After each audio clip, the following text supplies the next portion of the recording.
હવે ધીરે ધીરે સૂર્યની ક્રાંતિ વધતી જશે અને તારીખ 23મી સપ્ટેમ્બરથી તો સૂર્યની લગભગ વિષુવ ઋતુ પર આવશે, એટલે તેનાથી પણ ગરમી વધશે.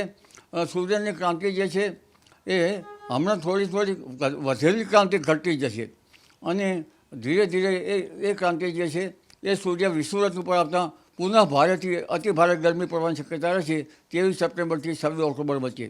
હાલમાં જે ગરમી પડી રહી છે એ લગભગ ભેજ અને ઉકળાટના કારણે અને સૂર્યપ્રકાશમાં જમીન ઉપર જે આવે છે અને તેનાથી થતી પ્રતિક્રિયાના રૂપે ગરમી પડી રહી છે.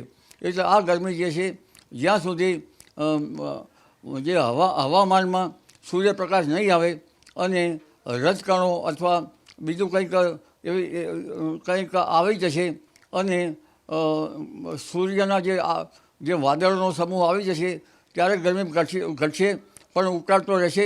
પરંતુ આગામી દિવસમાં જે વરસાદી ઝાપટા પડવાની શક્યતા છે તેનાથી ગરમી 35-36માંથી લગભગ 32-33 આવી જવાની શક્યતા રહેશે અને 23થી 26માં તો ગરમીનું પ્રમાણ ઘણું ઘટી જવાની શક્યતા રહેશે. પરંતુ 23 સપ્ટેમ્બર પછી કાળમી અને આકરી ગરમી પડવાની શક્યતા રહેશે. જી.